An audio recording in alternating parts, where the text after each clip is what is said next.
বিসমিল্লাহির রহমানির রহিম। আসসালামু আলাইকুম রাহমাতুল্লাহি ওয়া বারাকাতুহু। সম্মানিত এলাকাবাসী, আসলে বিগত প্রায় তত্ত্বাবধায়ক সরকার 2 বছর ছিল, এই সরকার প্রায় 15.5 বছর 16 বছর। এই সময়ে মানে বিএনপি যে অগ্রযাত্রা বিভিন্ন ষড়যন্ত্র করে বাংলার মাটি থেকে বিভিন্নভাবে বিএনপিকে ষড়যন্ত্র করে নির্বাচনটাকে সরাইয়া রাখা হয়েছিল। তার কারণ বিএনপি যদি নির্বাচনে আসে তার অন্য কোনো দল ভোটে নির্বাচিত হতে পারবে না, যার কারণে জোরপূর্বকভাবে বাংলাদেশের একটি কুচক্রী মহল ভোট চোর শেখ হাসিনার সরকার, যেই সরকার ব্যাংক ডাকাতি করেছে, যেই সরকার মানুষের ভোটের অধিকার কেড়ে নিছে, যেই সরকার এই সরকার আসার পরে যে তার মাকে মাটি দিতে পারে নাই, অনেক ছেলে তার বাবাকে মাটি দিতে পারে নাই, লেখাপড়া করে ঢাকা বিশ্ববিদ্যালয় থেকে শুরু করে চিটাগাং বিশ্ববিদ্যালয়, ময়মনসিংহ বিশ্ববিদ্যালয়, অনেক মেধাবী ছাত্ররা অনেক এলাকায় মামলার বহে রিক্সা ভ্যান গাড়ি চালাইয়া জীবনযাপন ধারণ করছে। আর এই আওয়ামী লীগ ফ্যাসিস্ট সরকারের মামলার জ্বালায় অনেকের মা বাবাকে মাটি দিতে পারে নাই, দেখতে পারে নাই, অনেককে আবার ডান্ডা বেরি লাগাইয়া জেল থেকে বারকনের পরে অনেকের মা বাবার জায়গায় উপস্থিত হয়েছে।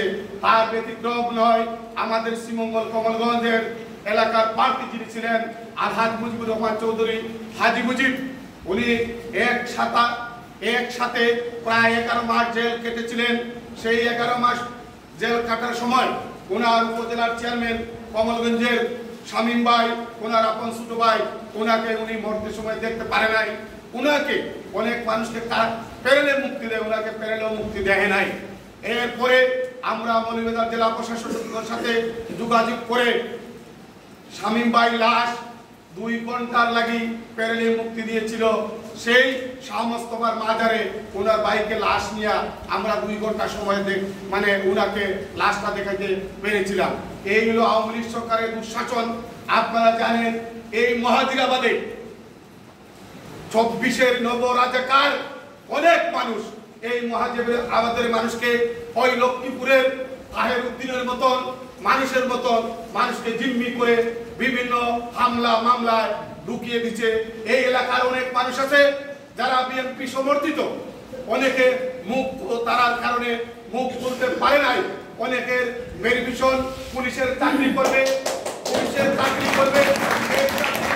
আসলে সে বলছে সেই বিএনপি সেই জামাত কইয়া তার চাকরিটা পর্যন্ত এই এলাকার মানুষ অনেক নির্যাতিত নিপীড়িত হয়েছে। আপনার এলাকার অনেক ঘটনা আছে। এই এলাকায় আমি নির্বাচন করেছি 3 বার, হাজি মুজিবকে নিয়ে আরো 3 বার আসছি। আপনারা জানেন এই এলাকার মানুষ, এই এলাকার কিছু সুফি সাহেবের মতন মানুষ আছে, লম্বা লম্বা সুন্দর সুন্দর কথা বলে। আর ওই এলাকায় যে সময় কারেন্টের কোটা দেওয়া হয়েছে, আর কত টাকা নেওয়া হয়েছে আমরা সবাই জানি। কারেন্টের মিটার অনুযায়ী কত টাকা নেওয়া হয়েছে সরকারি সম্পদ। আর এই দালাল রাজাকার 24-এর রাজাকার আওয়ামী লীগ সরকারের একমাত্র রাজাকার 8-এর নির্বাচনে যারা এসেছিল মানুষকে জিম্মি করে চাঁদাবাজি করে মানুষের টাকা আত্মসাৎ করেছে। এই বলে এই শাহাবুদ্দিন চুপ্পু বাংলাদেশের রাষ্ট্রপতি হিসেবে এখন আছে। সেই শাহাবুদ্দিন চুপ্পু ইসলামী ব্যাংকের 30,000 কোটি টাকা এক জায়গায় সাইন করায় নিয়েছিল। আর সেই খালেদা জিয়াকে দুদকের চেয়ারম্যান থাকা সময়ে খালেদা জিয়াকে উনি সাজা দিয়েছিল, তার বিনিময় তার উপহার হিসেবে তাকে রাষ্ট্রপতি বানাইছে। সেই আওয়ামী লীগ শাসনে এই শাহাবুদ্দিন চুপ্পুকে এই খালেদা জিয়ার মানে সাজা দেওয়ার কারণে আর ইসলামী ব্যাংকের 30,000 কোটি টাকা এক সাইনে তুলে নেওয়ার পরে তার উপহার হিসেবে রাষ্ট্রপতি দিচ্ছে। আসলে বলুন তো রাজাকার কে? শাহাবুদ্দিন চুপ্পু রাজাকার না বিএনপির মানুষ রাজাকার? তাহলে এদেশের মানে মাটি ও মানুষের কথা যারা বলে, এদেশের জনগণের কথা যারা বলে, সেটা হলো বিএনপি।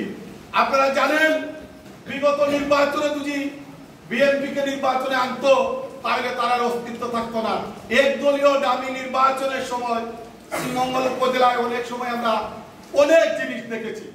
এই এলাকার বাগান মালিক যারা আছেন বিভিন্নভাবে মানে শ্রমিক লীগ করে একটা গোষ্ঠী ছিল, যে কোনো বিচার আচারে অত্র অঞ্চলের জায়গা জমিনের অনেক দাম গ্রেন সুলতান হওয়ার পরে তারা শ্রমিক দিল মানে লীগ মানে লইয়া যে কোনো বিচার আচার আইয়া বড় ধরনের চাঁদাবাজি কন্ট্রাক্টে আসতো। আপনারা বলতে পারেন তো আসছেনি, অনেক সময় আসছেনি, আসে যদি আপনারা হয়তো মহাজিরাবাদ কেন বলে এটার ব্যাখ্যা এখন দেওয়া যাবে না, অনেক সময়ের দরকার। কিন্তু মহাজিরাবাদের মানুষ কেউ ভাড়াটি নয়, এর নিজস্ব জায়গা নিজের এলাকা। উনি আমরা কেউ ভাড়াটি হিসেবে এদেশে বাস করতে চাই না, আমরা নিজের ক্ষমতা নিয়ে নিজের গণতান্ত্রিক অধিকারকে নিয়ে বাঁচতে চাই। তার কারণ এই আওয়ামী লীগ সরকারের জনগণের কণ্ঠ রোধ করে রেখেছিল।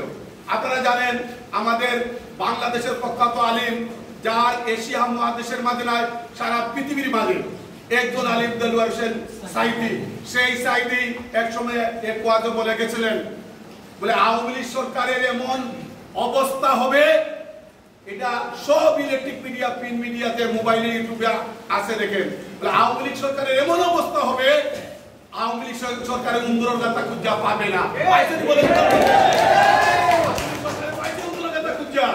পায় নাই, কারণ শেখ হাসিনা বলেছিল, শেখ হাসিনা শেখ মুজিবুর মেয়ে উনি পলাইয়া যায় নাই, বলে তো পলাইয়া গেছে না, তার সাঙ্গ বাঙ্গ চুট দেখায় যতগুলা আসিল সবকে পালাইয়া এই শেখ হাসিনা বদন সরকার দেশটাকে পালিয়ে মাটি মুখে আকাশে যাওয়া লাগছে।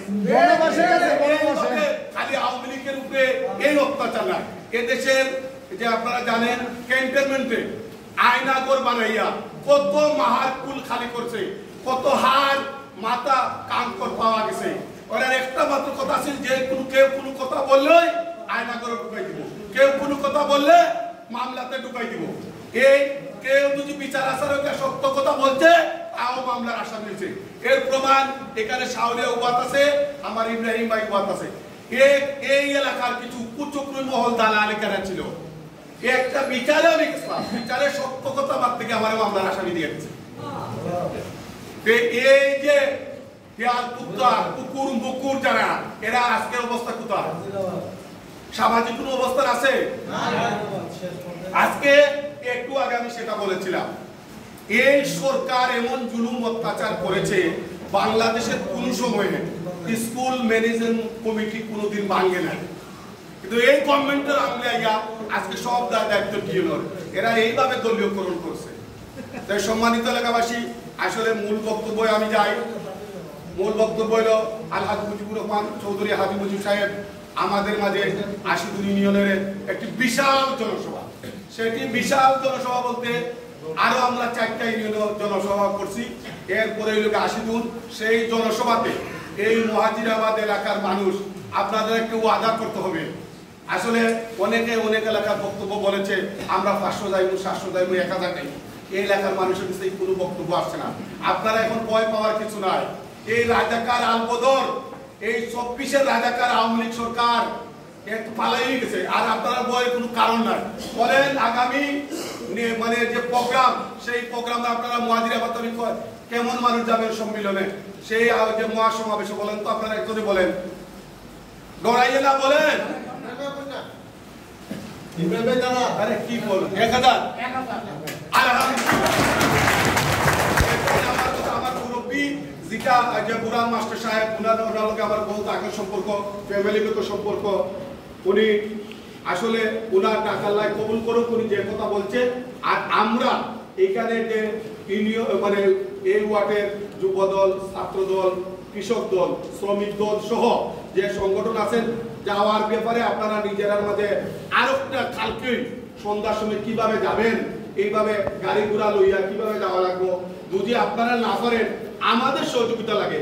আপনারা যদি 3টা গাড়ি দেন, লাগে আমরা 2টা গাড়ি দিলাম, এইভাবে এই প্রোগ্রামকে সাকসেসফুল করতে হবে। আপনারা কি করবেন আর আমরা কি করা লাগবে, আমরা তো সারা ইউনিয়নের মানুষ কি তৈব, এই ব্যাপারে আপনারা আগামী এই কালকের ভিতরে বইই আজকেই পারলে একটা ডিসিশন নিয়ে যান। আপনারা যারা আছেন সেই সমাবেশকে সাকসেসফুল করতে গেলে 82 ইউনিয়নের সমাবেশ, আপনারা সবার সহযোগিতা লাগবে।